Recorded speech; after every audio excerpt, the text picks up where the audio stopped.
What we did in Florida was we made them appropriate for students in the state of Florida. For instance, one of the weaknesses of Common Core was that it didn't have calculus. We have calculus.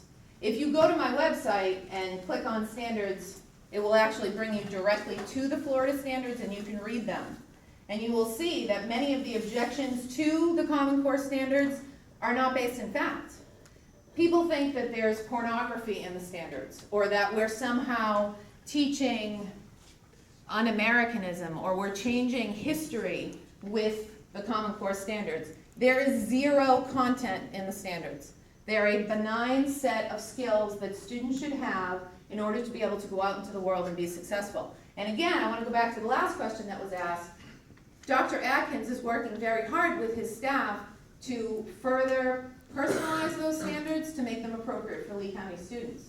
So we have this great set of standards that's being made even better by the current administration. So where the teaching of traditional values comes in, first of all, the number one place for that is the home, I believe. I'd like to think that I'm raising my children with good traditional values. And the second area where we have local control is with textbook adoption, right? We make sure that we're adopting textbooks that are appropriate to teach the students the content, and we're adopting curriculum that's appropriate for kids here in Lee County. I've sat on 2 textbook adoption committees, and I have been blown away by the level of commitment by the teachers who sit on those committees. They give incredible amounts of their own time. They volunteer their time on a Saturday in order to go in and work with each other to make sure that the textbooks that they choose are best for the students in Lee County, right here in Lee County. Not in Texas, not in California, not in Massachusetts, but here in Lee County. All of that being said, we have some limitations placed on us by the state. The state tells us that we have to choose 50% of our instructional materials from the state approved list. So we can't, it would be very difficult for us to adopt a textbook off of the Florida approved list for our K through 5 students, because we serve so many students that just one adoption, K through 5, would require us to adopt all of our other textbooks from the state approved list. Does that make sense? Are you following me so far?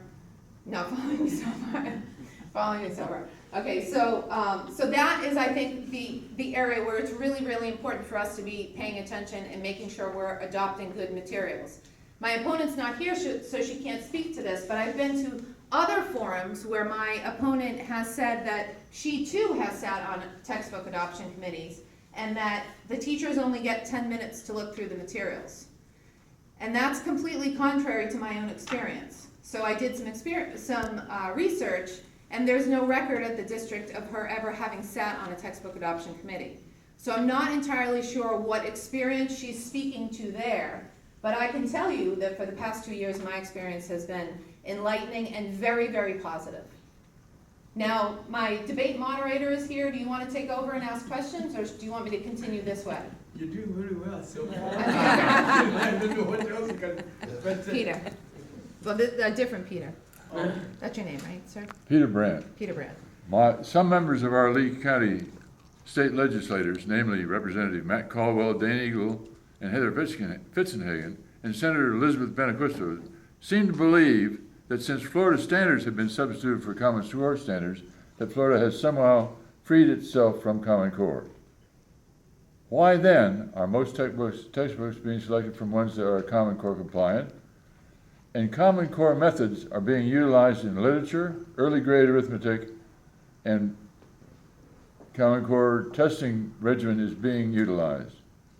Have our legislators tried to mislead us, and themselves perhaps, as well as thinking they have freed themselves from Common Core?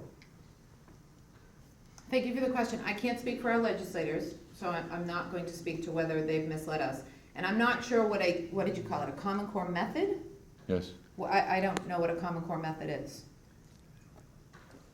In the early grade arithmetic, they are not being taught by rote, and by rote for addition and subtraction is to me the best way.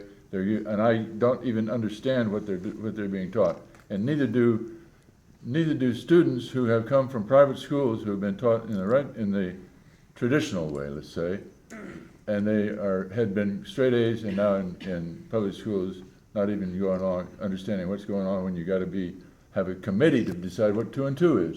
Okay.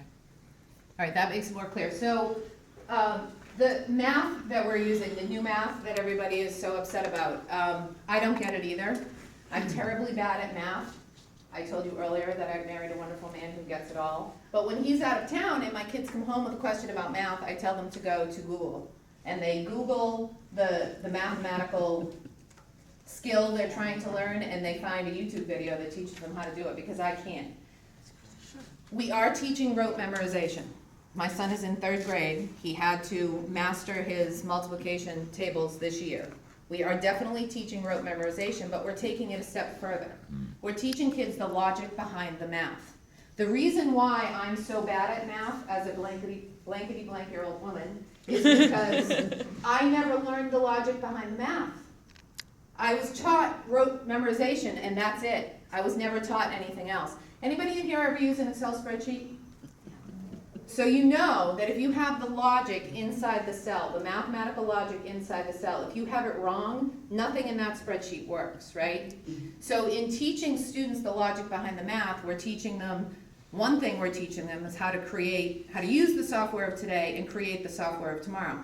The other thing that teaching the logic behind the math does is it allows students like me, who are bad at math, to do well later on. If you understand the logic at a young age, you are much more likely to succeed and be able to understand more difficult mathematical concepts as you move on in your education.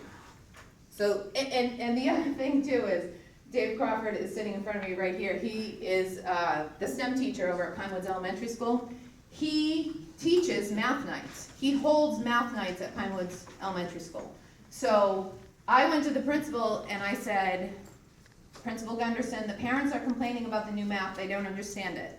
So what did she do? She talked to Mr. Crawford and he put together math nights. And parents come in with their children